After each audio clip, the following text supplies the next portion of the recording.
Bien, naturalmente vivimos durante la semana calibrando las noticias, tratando de evaluar su intensidad,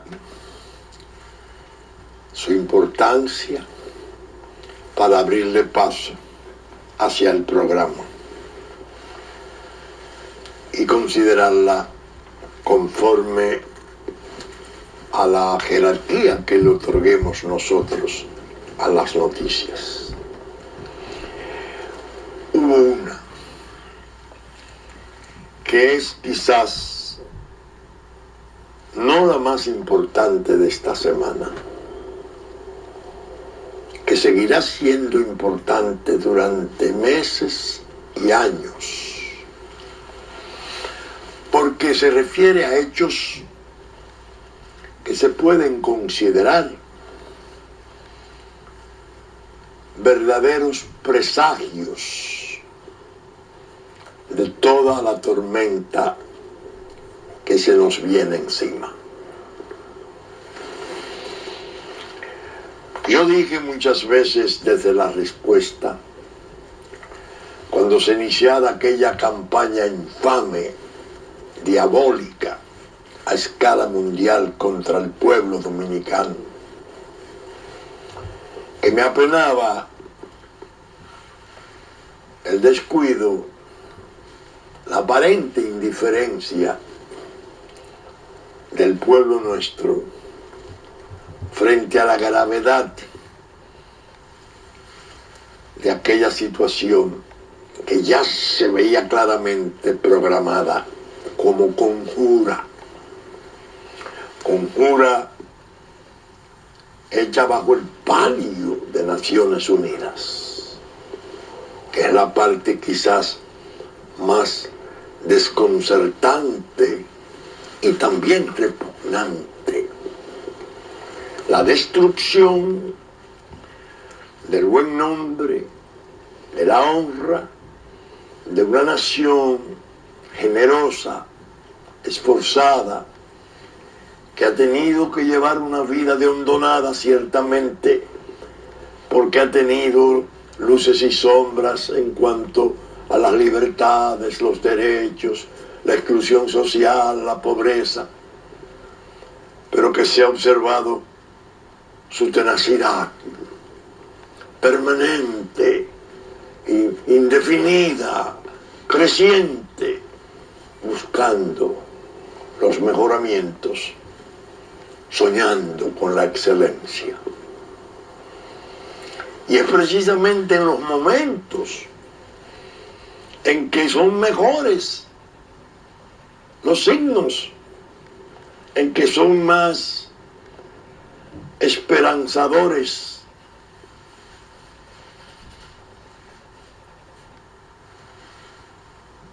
las muestras esperanzadoras, las muestras de que el progreso nuestro es un hecho, que sí se podía, y que en los últimos años se ha consagrado ese estado de cosas hacia el progreso. Es en estos momentos cuando se desata la endemoniada campaña contra el país. Paradójico, diría cualquiera. ¿Por qué no reconocerle sus logros? ¿Por qué no estimularla? Si se viene sacudiendo de altibajos, de caídas, pero siempre mantiene la impronta progresiva. Es una nación valiosa, meritoria, que tiene su puesto en la historia. ¿Por qué destruirla? ¿Por qué deformarla? Desfigurarla. A cualquier observador sensato que conozca la República Dominicana, el pueblo dominicano, no le cabría otra incertidumbre es lo que buscan, qué es lo que quieren. Utilizan, y ahí está el mayor grado de cinismo, un método frío y pavoroso: destruir la honra de la nación, poner un tanto de lado el interés de criticar a sus gobernantes o a sus políticos. El ataque es al pueblo.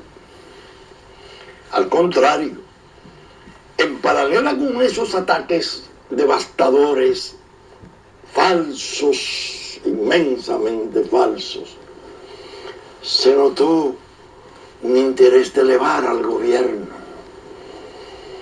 de anestesiar al gobierno, de envanecerlo.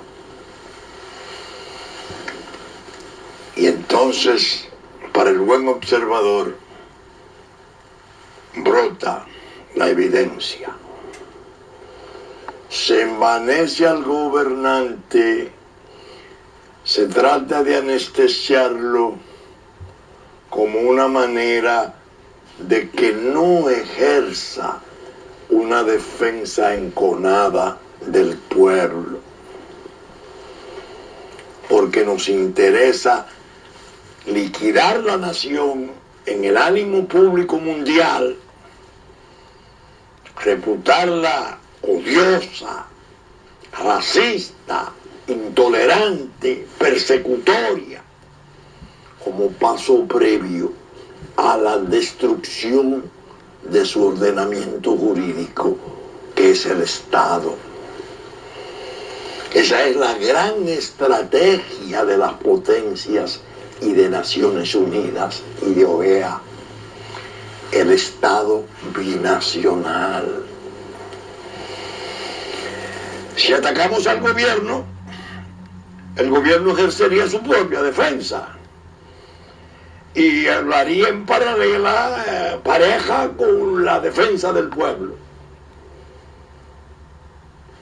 Si nos derretimos en elogios, si visitamos al gobernante, si le hablamos de las cosas prodigiosas que está haciendo y que puede hacer, mantendremos el ataque hacia lo otro, que es lo que nos interesa, porque finalmente el gobernante, como cualquier otro, es por un tiempo. Y la estrategia nuestra, dicen las potencias de la conjura, no es por un tiempo, es indefinida, es a largo plazo. A quien tenemos que sacar de la buena consideración del mundo es al pueblo. El pueblo es inservible. El pueblo está degradado.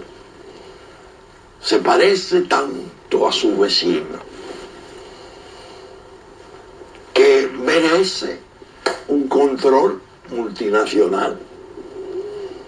Merece establecer un estatuto de fideicomiso bastardo, fideicomiso aparente, ¿no? Mantenemos las fuerzas allá en la isla Quisqueya y vemos cómo ese puerto libre se abre paso. ¿Hacia dónde? Hacia la perdición. Eso no es problema nuestro.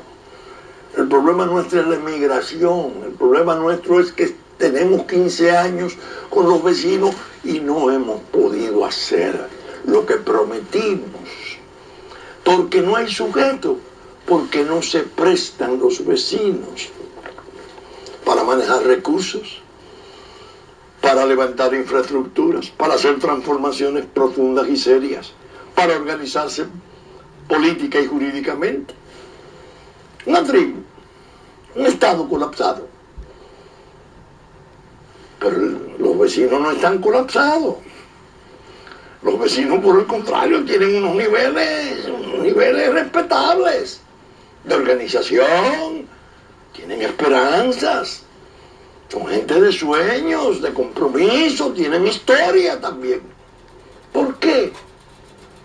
¿Por qué lo vamos a destruir? ¿Por qué lo vamos a dañar?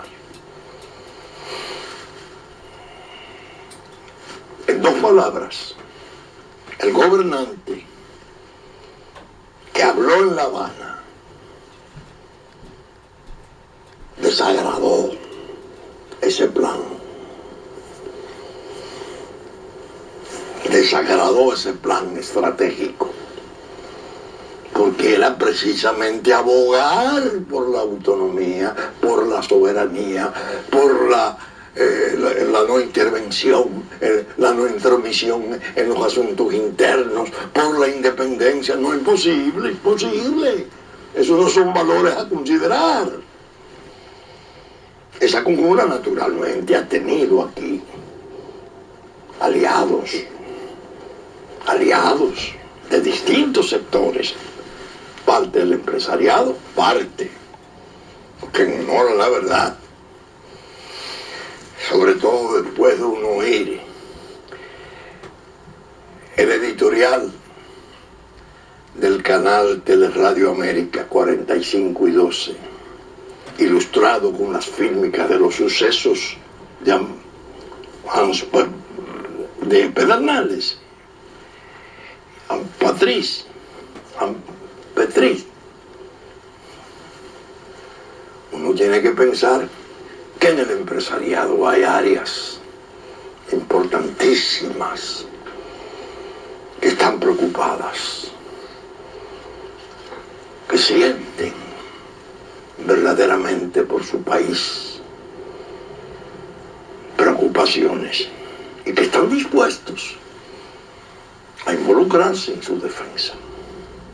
Pero una parte, la más arrogante, es la que ha tenido la voz cantante. Se viene así produciendo una de esas llamadas contradicciones internas de que hablaba Mao Zedong.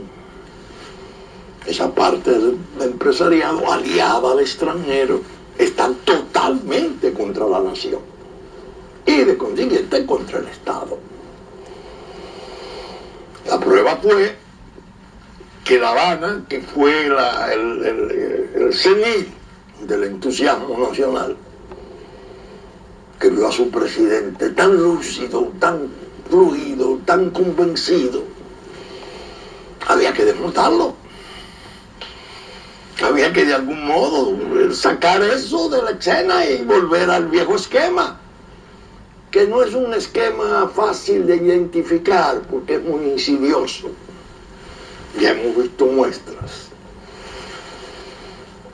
Y eso genera un silencio del gobernante. Un silencio. Silencio este que en la semana la voz del cardenal Nicolás de Jesús López Rodríguez, de cuya importancia no tengo que hacer comentario alguno porque es tan obvia, le dice al presidente: hable, y utiliza una expresión, una palabra que quizás resume el conflicto de la incertidumbre. Necesitamos pruebas de firmeza. La palabra firmeza, planteada como petición, no creo que como exigencia, petición o consejo al presidente, lo resume todo. Y yo le agregaría firmeza para la definición, porque el silencio de él es aprovechado por la maquinación y la conjura. Están haciendo un uso perverso de ese silencio, apoyándose en aquello que el viejo adagio sostiene: el que calla otorga. El silencio es un signo de aprobación. La realidad es otra. La conciencia de ese hombre que está ahí en el poder, en mi opinión, y lo he sostenido siempre, fue la que se expresó en La Habana. Algunos diarios han sacado, no sin razón, contrastes. Declaraciones del profesor Juan Bosch siendo presidente de la República, cuando en las semanas en que era inminente el desastre que vino a constituir su derrocamiento para la República, desastre claro, con secuelas incalificables, rodeó una turba la embajada norteamericana, la embajada dominicana, en Puerto Príncipe, y el presidente Bosch tuvo una reacción airada, yo la recuerdo, y amenazó con bombardear, con invadir. Pasa el tiempo. Uno de sus discípulos, la mina de oro de él, Leonel Fernández, va a Puerto Príncipe en un gesto de buena voluntad, es atacado por turbas armadas, él en persona tuvo que ser sacado por detrás. Me aseguran oficiales que estuvieron en las bregas y los tiroteos, que si se hubieran intentado salir por delante, él entiende que el presidente iba a ser sacrificado. Un silencio. La tolerancia de Leonel Fernández llegó al grado de que no quiso que se difundiera la realidad del incidente.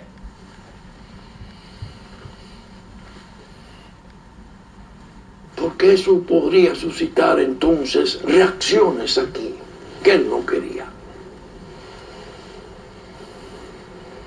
Otro discípulo de Juan Bosch, preferido, a quien él consideraba un estratega, un hombre magnífico para el desarrollo de su partido, y único, Danilo Medina, presidente, encuentra un estado de cosas. El terremoto del 10, volcado a la solidaridad dominicana, dándole apoyo de todo género. La comunidad internacional con el clavo caliente de qué hacer con Haití. Ahora, después de un terremoto, promete 10.500 millones de dólares. Se vuelve todo eso algo nebuloso. La presunción general que hay que fue una fantasía y que todo eso era parte de un engaño mundial que se hacía la propia comunidad, inventando una misericordia que no tiene. Presidente Medina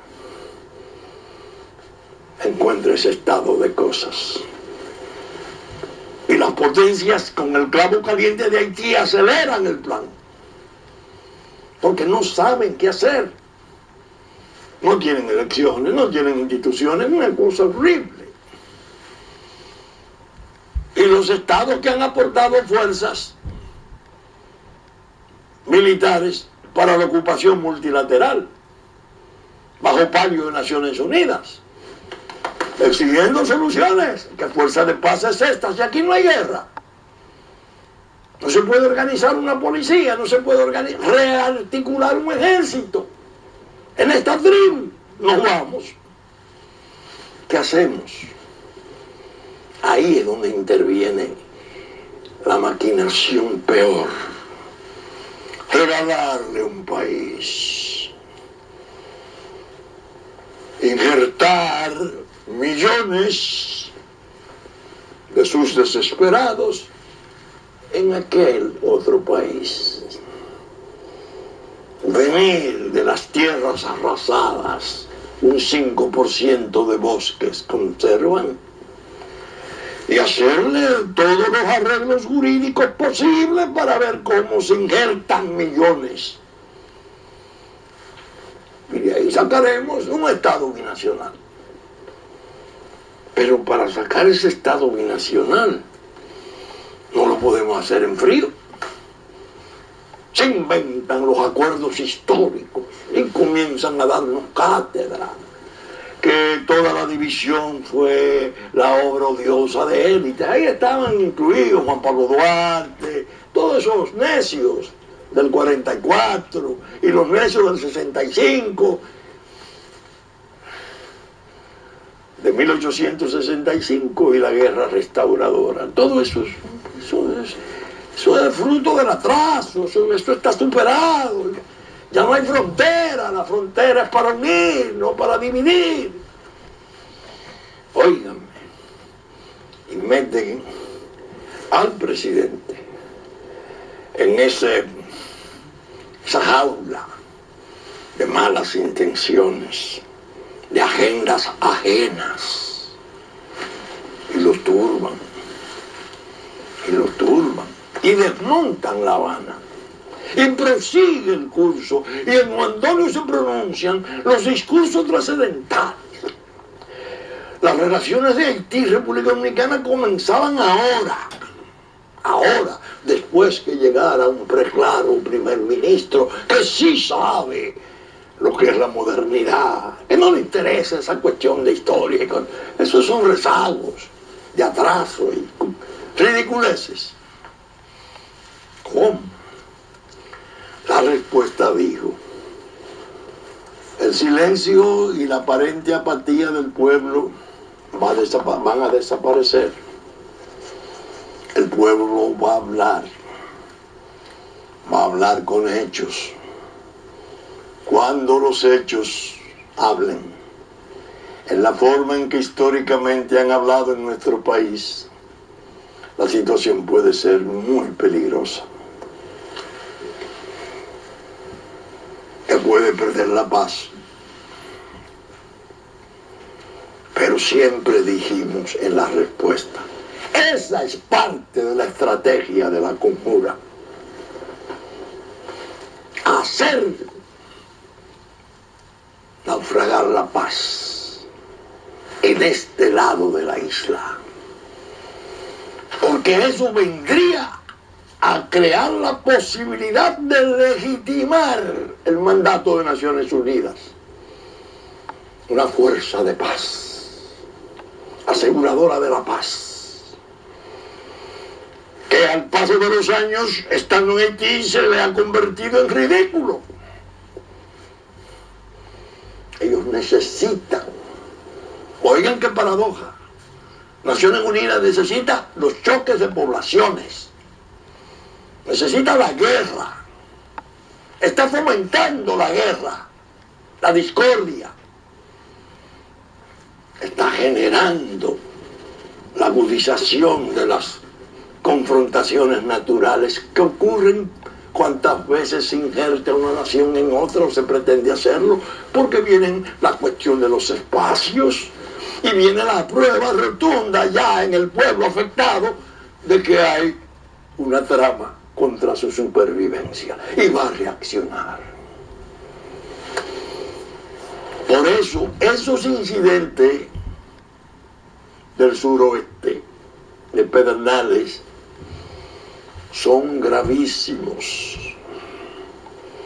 Como lo fuera el de Buenamente, como lo fuera el apedreamiento de Cabo Haitiano, como lo han sido aquellas manifestaciones airadas de una presencia haitiana turbulenta, no controlada, sin examen de antecedentes penales, millares de presidiarios fugados exprofeso desde allá, y toda la gente que ha tenido conexión, que es una red inmensa con la droga internacional en Haití, está aquí.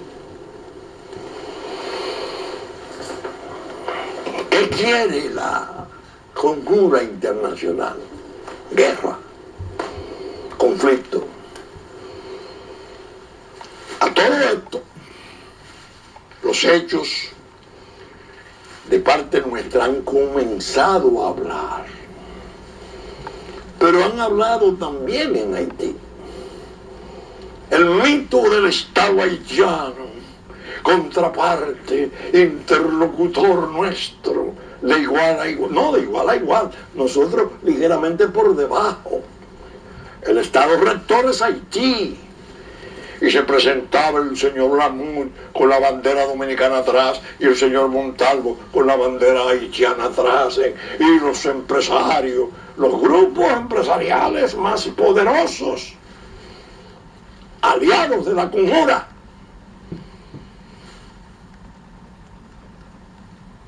comenzaron a hablar los hechos allá. No hay gobierno. El primer ministro lo revientan desde la calle, quieren reventar desde la calle al presidente, no hay manera de elegir, 6 senadores piden $500,000 cada uno para dar un voto y proseguir con un desastre, con un desorden. Y entonces, ahora comienza la gente a preguntarle aquí a los pretenciosos nuestros, ¿dónde está el diálogo? ¿Con quién es el diálogo? El diálogo es con Haití. No, hombre, por Dios. El diálogo es con la conjura. Haití es la paja, es la apariencia. Entonces, en medio de esto, se desarticula aquello y hay como una especie de vacío y vienen los incidentes físicos. Acta detrás del choque de poblaciones. Nosotros dijimos con toda lealtad, con todo respeto al presidente, por aquí, por la respuesta. El error fundamental fue autoprohibirse la capacidad de deportación. Y el peor error que este fue no mantener y aumentar una contención fronteriza en forma rígida, diciéndole al mundo que vamos a regularizar a los que realmente hayan estado aquí por años, que los hay de picadores de caña que se establecían, tenían cierto arraigo, vengan, traigan sus papeles, claro está. Pero tengo que parar para que no me inunden, porque la inundación es para anularme, la inundación es para crearme conflictos inmensos que ellos pretenden que sean inmanejables. Y son tan perversos que se consiguen un fallo malhechor y sedicioso de la Corte Interamericana, dándole nacionalidad, una patente de corso para la resistencia civil. Han estado fraguando un estado de guerra con la consiguiente abolición de la organización jurídica nuestra, que es nuestro Estado. Por eso es tan grave ese presagio. En medio de esto, la prensa trae cosas preocupantes que se han hablado, aquí mismo se han hablado. Por ejemplo, en México hay un gran escándalo ahora, un escándalo de potencia, preocupante. Además de la cuestión de los 43 normalistas muertos, desaparecidos, bueno, y de las fosas de Guerrero y Michoacán, aparece una noticia de que la esposa del honorable señor presidente de México adquirió o hizo una vivienda de $7 millones. Oiga, se ha venido el mundo abajo. Ella dio unas explicaciones, el presidente le pidió que la diera, bueno, o sea, no se acepta la explicación, una serie de cosas, pero es una noticia preocupante, ¿no? En México eso ha creado mucha tensión. En esta isla fascinante de Quisqueya, en su preestado binacional, todavía no han escalado ahí, se da esto. Examinen. Ustedes ven el mar al final. Ustedes ven esa edificación. Ustedes podrían entender que se trata de un hotel de 5 estrellas. Es lo que pienso. pero no un hotel cualquiera, 5 estrellas de verdad. Costó $9 millones. ¿Propiedad de quién? Del presidente Martelly. El presidente Martelly, en medio de las circunstancias de su país, decide hacerse esa mansión. Y dice la publicación, una firma dominicana fue quien la construyó. Todo el mundo piensa, debe de ser el ingeniero Félix Bautista que tiene construcción de vivienda allá y esas cosas. Ay, qué simple, qué bueno, Félix Bautista seguro se la regaló. Así. Y todas las denuncias que se han hecho acerca de los conflictos serios, severos, de nexos familiares en las inmediaciones del presidente Martelly, vinculados directamente al manejo del negocio de las drogas en la escala de narcoestado que se realiza en Haití. El narcoestado está ausente de eso. De esos sobornos, de esos premios. Entonces vienen dos abogados haitianos, y se dirigen a Ban Ki-moon en Naciones Unidas. Los abogados son Newton Lloyd St. Just y André Michel, y le presentan un requerimiento a Naciones Unidas porque ellos tienen que saber si pueden procesar al Bill Clinton, el expresidente de Estados Unidos, en tribunales haitianos o en los propios tribunales norteamericanos, porque él fue designado por las Naciones Unidas como enviado especial y ha tenido la misión de comisionado y ha manejado los recursos, y que según ellos los recursos han sido de cerca de 9.500 millones de dólares, y que lo que se ha visto allí no representa ni una quinta parte de esto. Oigan, en medio de esto, el Departamento de Estado publica formalmente un comunicado, encantado con los progresos que se han logrado con la ayuda que ellos han dado para Haití. Eso yo lo entendí, el Departamento de Estado le debe estar contestando a esta iniciativa, a este atrevimiento de estos abogados haitianos que pretenden juzgar a un expresidente de Estados Unidos por peculado de gran calado. El Departamento de Estado dice, no, los logros han sido sorprendentes. Y comienza a enumerarlos, mangos, letrinas, una serie de cosas. 3.000 millones de dólares ha dado el Departamento de Estado. Una respuesta. Dios mío. Pero a la respuesta no le pasa de largo. No le pasa de largo que en Estados Unidos hubo elecciones congresionales que ganaron los republicanos en una forma abrumadora, que van a mantener al presidente Obama hasta el fin de su mandato bajo un asedio peligroso,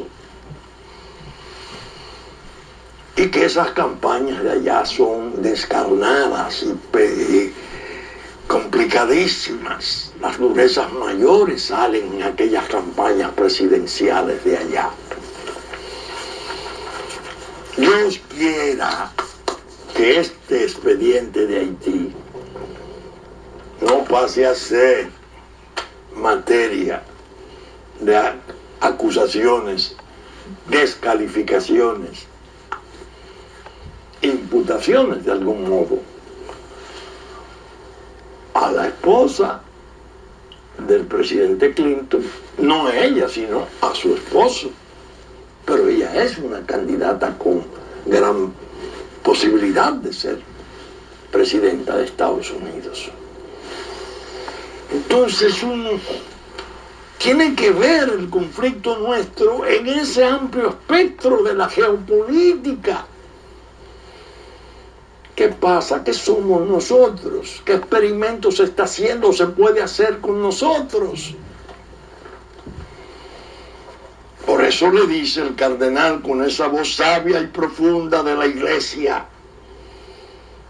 que oye crecer la hierba desde lejos, que tiene presentimientos luminosos para prever acontecimientos desagradables, que tiene en sus manos, como todas las iglesias cristianas que han concurrido a esas mismas interrogantes. ¿Por qué no hablan? Definan, tomen firmeza.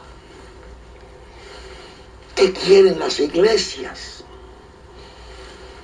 La nuestra está representada en ese nivel, ese cenit de importancia del cardenal Nicolás López Rodríguez. ¿Qué está viendo? Está viendo más allá de la respuesta. Considera que las posiciones nuestras son excesivas, desmedidas, por no decir pecaminosas, o las comprende cuando no las aprueba. El país tiene que ser informado. De ahí es que yo he tenido esa insistencia que mucha gente no ha comprendido. Algunos me dicen, ¿por qué usted insiste con eso? Eso es una locura, esa gente está comprometida a esas cosas, no se meta usted en eso, no le pida más. Algunos me dicen, ¿qué es lo que usted espera para situarse en la acera de enfrente? Porque la gente reacciona ante situaciones de este tipo de maneras bien diversas. Yo le digo, no. Nosotros tenemos que darle al presidente nuestro la seguridad de que él cuenta con nuestro apoyo profundo, serio, responsable, y que por grandes que sean las dificultades que se le quieran proponer, mientras más grandes sean, más graves sean, más aumentará nuestro respaldo. Porque tenemos que formar en la unidad nacional un solo cuerpo. Hay que aislar la traición. Hay que separarla. Demostrarle que su importancia no es tal, que sus trapacerías y el apoyo ignominioso del poder extranjero no son virtudes, son crímenes, más bien. Pero el pueblo tiene que unirse y no puede pretender la unidad repudiando a su gobernante. No, es exhortándolo, es llamándolo, como lo hace la Iglesia. Entre y vengan, que estamos pendientes de su defensa, porque usted es el defensor natural nuestro. Y sabemos que usted ha estado en medio de la batalla. Y sabemos que hay trincheras de las cuales han venido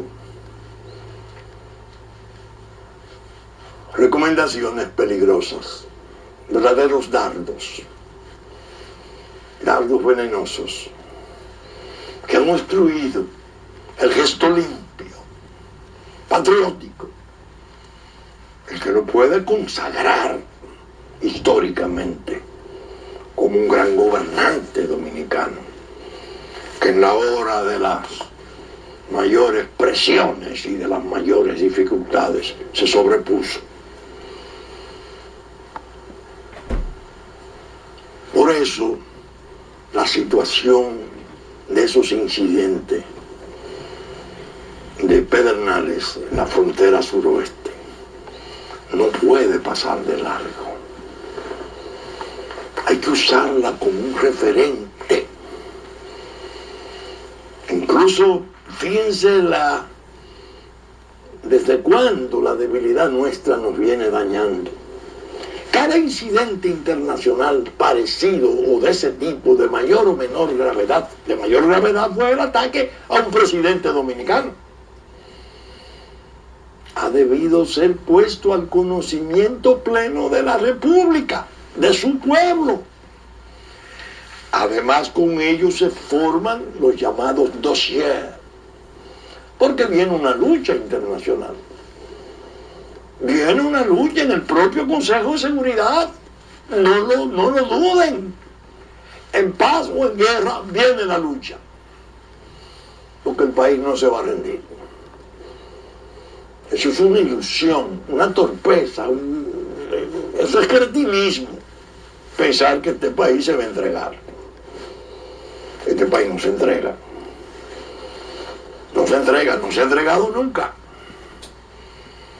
Y nadie está en condiciones de dónde van a salir sus activos y recursos en la hora en que tengan que desafiar los mayores peligros. Yo muchas veces pongo como ejemplo para la comprensión del público. ¿Quién iba a suponer? ¿Quién lo iba a suponer? ¿Quién se atrevía a predecirlo 6 meses antes del 24 de abril de 1965, que aparecería un Francisco Alberto Camaño? ¿Quién lo iba a prever? ¿Quién lo podía suponer, repito? Suponerlo siquiera. O un Rafael Fernández Domínguez. O tantos como ellos que lo acompañaron para esa gesta del 65. Que por cierto, debo saludar el gesto del presidente al formar una comisión especial para celebrar el 50 aniversario de esa gesta. Porque puede tener un poder inmenso como recordatorio. Porque le puede estar señalando al mundo, estos somos nosotros, no se equivoquen.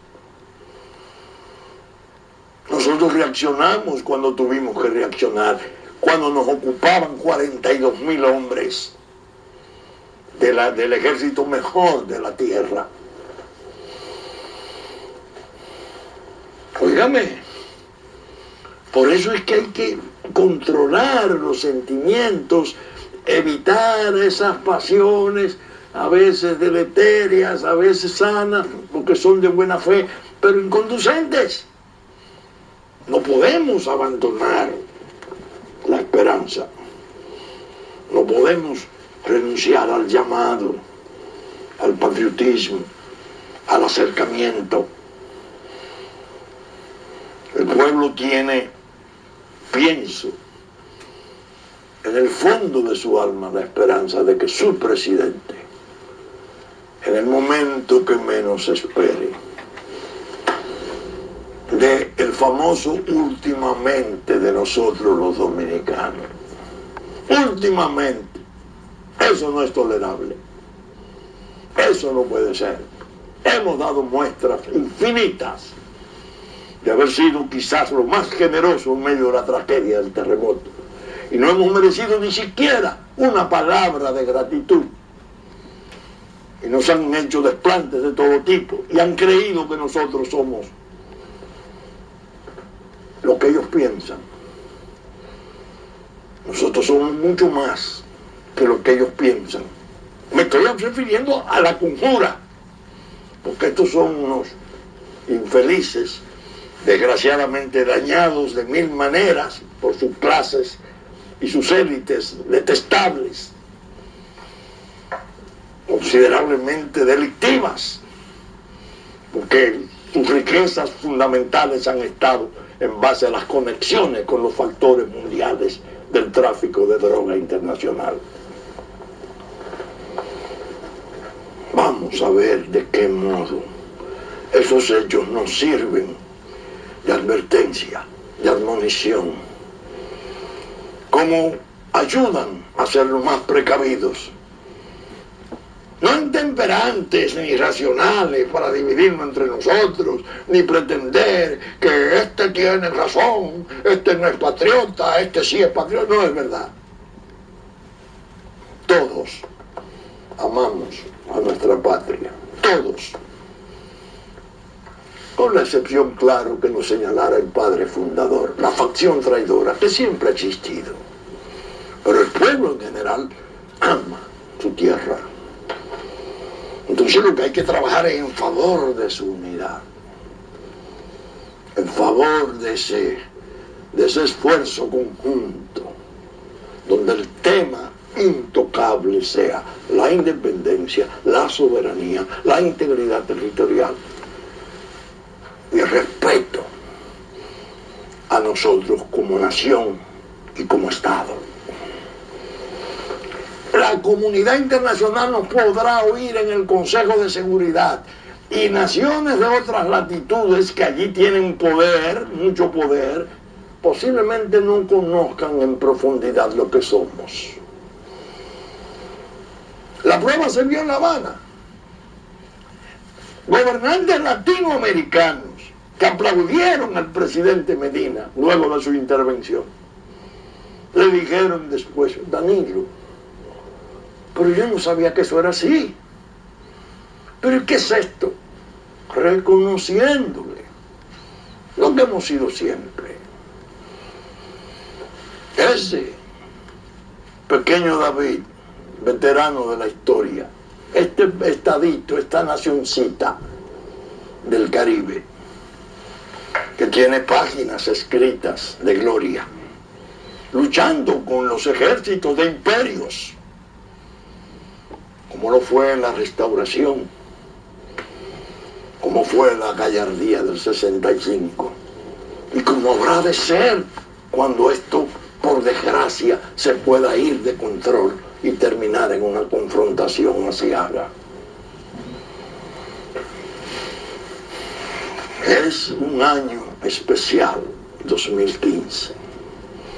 Tenemos el fenómeno electoral en curso, tenemos el juego algo demencial de las ambiciones y las aspiraciones, y sabemos que vendrán fricciones intrapartido y esas cosas, pero eso es una cosa y el tema nacional es otra. A los políticos, a los candidatos que no asuman el tema nacional con la seriedad debida, que no les quepa duda, no les quepan dudas, van a pagar un precio. Porque el país está consciente de sus necesidades esenciales.